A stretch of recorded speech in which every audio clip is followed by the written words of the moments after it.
안녕하세요, 달링입니다.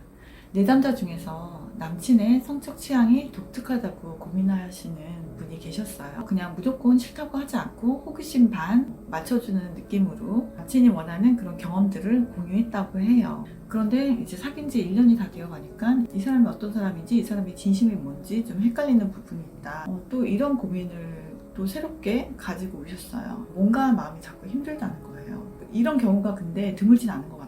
남친의 성적 취향에 사랑하는 마음으로 맞춰주는 거죠. 하지만 내가 경험해보지 못한 그런 생소한 경험을 무리해서 했을 때 어떤 내가 감당할 수 없는 그런 새로운 감정을 겪을 수도 있잖아요. 그래서 이 남자의 진심이 뭘까? 이 남자가 정말 나를 사랑하는 걸까? 이런 것을 끊임없이 확인하고 싶어지겠죠. 제 주관적인 생각으로는 이렇게 좀 독특한 성적 취향을 가지신 분들이 화끈한 애착을 좀 싫어하고 약간 회피적인 그런 성향이 좀 더 강한 것 같아요. 극한의 자극을 추구하고 새로움을 추구하는 그런 성향이기 때문에 아무래도 안정적인 관계나 오랜 관계에 대해서는 약간 힘들어하는 부분이 있나? 그런 면에서 약간 회피형이 다소 많은 것 같습니다. 이 남친은 어떤 사람일까? 좀 궁금한 마음이 생기더라고요. 유명한 영화 속에 그런 유형 중에 하나인 그레이의 50가지 그림자에 나오는 세바스찬 그레이를 조금 들여다봤어요. 이참에 이 영화에 대해서 조금 얘기를 해볼까 해요.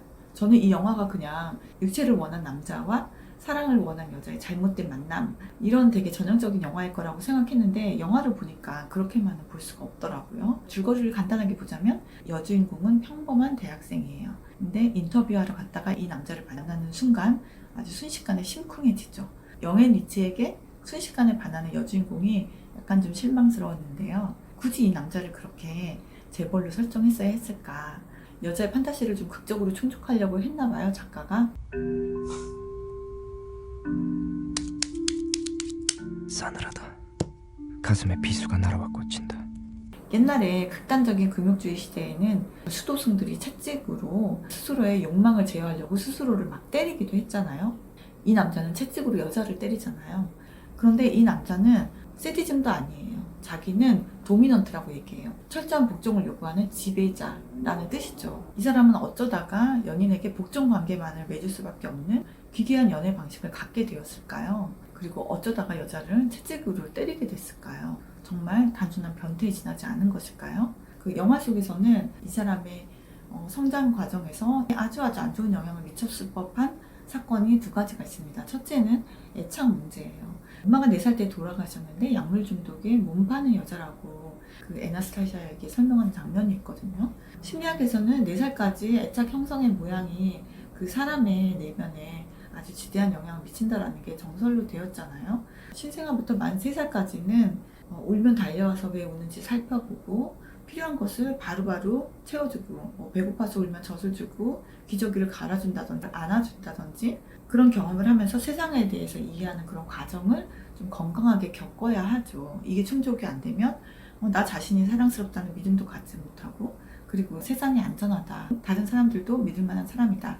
이런 믿음을 갖지 못하죠. 운다고 바로바로 안아주고 그러면은 애기 성격 나빠진다. 옛날에 이렇게 말씀하시는 분들이 있었는데 그 반대죠. 아기가 울 때 제때제때 안아주고 보살펴주지 않으면 아이 성격이 오히려 나빠질 수 있죠. 그레이는 이때 엄마의 보살핌을 제대로 받지 못한 것 같아요. 그래서 자신을 좋아하지도 타인을 믿지도 못하는 사람이 되어버린 게 아닐까 하는 생각이 들었어요. 두 번째로는 그레이의 아주 중요한 10대 성장 과정에 너무너무 안 좋은 성적 경험을 했죠. 엄마 친구에게 15세 때부터 10년이나 성적 착취를 당했다고 했어요. 그때는 그 사람이 지배자고 자기가 복종하는 관계였다고 했어요. 그래서 여기서도 제대로 된 사랑의 경험을 하지 못했죠. 연인 간의 건강한 육체관계나 애착관계를 배울 그런 두 번째 기회마저도 너무 안 좋은 경험으로 갖게 된 거예요. 사랑하는 사람과 나누는 잠자리가 가학적인 모양, 그리고 좋아하는 사람과 애착을 맺는 법도 알지 못하고 그저 지배 복종 관계를 맺는 것만이 로맨틱한 관계를 맺는 방법이라고 학습했겠죠. 사람이 이렇게 사랑하는 방식도 자기가 받은 그런 방식, 자기가 아는 유일하고 익숙한 방식을 자기도 모르게 반복하는 거죠. 그래서 세바스찬은 애나에게 계약서를 딱 드립니다. 그러면서 자기는 이런 관계만 맺는다. 이 계약서에 서명을 하면 우리가 사귈 수 있다라고 말을 해요. 그 계약서에는 주 3일은 자기 집에서 자고 철저히 복종적인 관계를 맺고 그리고 잠을 잘 때도 한 침대에서 자지 않고 각각 다른 방에서 자야 된다. 뭐 이런 내용이 있어요. 그리고 자기는 애나를 만질 수 있지만 애나는 자기 몸을 절대 만져서는 안 된다. 뭐 이런 아주 극강의 회피형 남자의 그 요구사항들이 적혀 있죠. 이 영화는 그 주인공의 내면을 이렇게 꼬지 않고 그대로 드러내서 참 보기가 좀 편했어요. 연애 코치로서 좋았던 점은 두 사람이 자신의 감정을 그냥 있는 그대로 표현하더라고요. 여자는 한결같이 난 너를 참 좋아한다. 우리 서로 보통 사람처럼 사랑을 하자. 나도 너를 만지고 싶다. 만지게 해주라. 나를 복종시키고 말 안 들으면 계약서대로 벌 줄 거냐. 왜 나를 벌 주고 싶어 하냐. 나를 좋아하면서 왜 나를 상처 주고 싶어 하냐. 이렇게 돌직구를 막 날려요.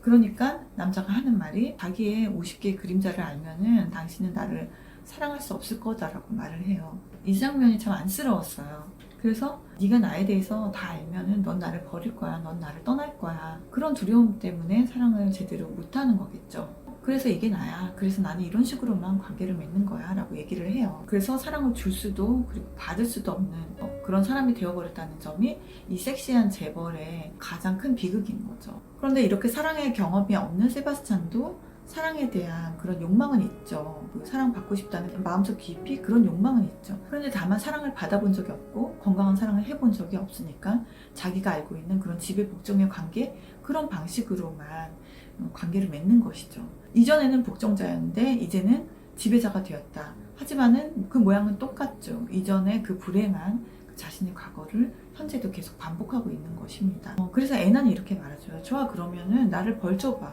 네가 정말 어떤 사람인지 난 좀 알아야겠어 라고 말해요. 그러니까 6대를 때리겠다, 6대를 아프게 때리겠다 라고 말하고 이렇게 엎드리게 한 다음에 정말 6대를 악소리 나게 세게 때립니다. 때리면서 심지어 소리내지 말라고 라고도 말해요. 아마 이거는 본인이 아마 그런 식으로 당했을 거라는 생각이 들더라고요. 그런데 이렇게 때리는 크리스찬의 얼굴 표정이 굉장히 고통으로 일그러집니다. 이게 진짜로 변태라면 그 순간에 되게 쾌락을 느끼는 그런 표정이 나와야 될 텐데 정말 자기가 좋아하는 사람을 자기가 어찌할 바를 모르고 때리는 그런 깊은 자괴감, 이런 고통이 얼굴에 묻어나더라고요. 그래서 진짜 좋아하는 여자에게 고통을 주는 게 크리스찬이 진짜 원하는 건 아니구나 라는 거를 알 수 있어요. 뭔가 오히려 자기 자신을 벌하는 듯한 그런 표정이었어요. 그리고 왜 하필 6대를 때렸을까? 그건 좀 의문이었어요. 서양에서는 6이라는 숫자가 약간 악마적인 숫자잖아요. 그래서 6을 선택했을까? 내가 악마다 이런 느낌으로 애나는 엉덩이 6대를 불이 나게 맞고 정신이 번쩍 들어서 세바스찬을 그 길로 떠나버립니다. 애나는 아주 건강한 안정형 애착 유형이죠. 자기 감정 표현을 다 하고 그리고 노력할 만큼 해보고 끝을 보고는 뒤돌아서는데 타이밍도 끌지 않고 아주 마음에 들더라고요. 이렇게 현재형 연애를 하는 것이 이 안정형 애착 유형의 특징이기도 한 것 같아요. 그레이의 50개의 그림자는 결론은 이 영화는 SM 영화가 아니었다. 극강의 안정형과 극강의 회피형의 만남을 사도매저키즘이라는 그 자극적인 소재로 포장한 그런 영화였다. 넌 나의 50개의 그림자 때문에 나를 사랑할 수 없을 거야 라고 말했잖아요. 그림자는 회색이잖아요. 이 남자의 이름은 그레이고 이렇게 되게 아주 쉬운 복선을 이렇게 깔아놨더라고요. 그레이는 자기의 정체성을 이 어두운 50개의 그림자로 규정하고 있어요. 그런데 저는 여기서 또 하나 많은 사람들이 공통적으로 가지고 있는 고통을 발견하게 돼요. 그것은 사람들이 자기의 불행과 자기의 정체감을 동일시한다는 거예요.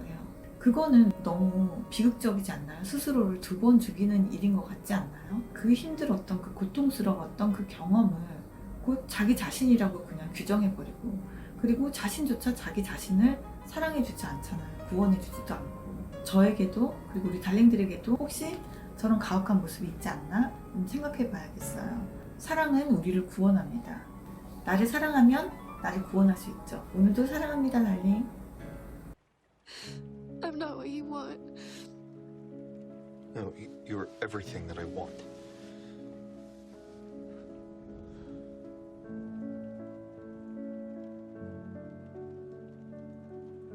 I've fallen in love with you.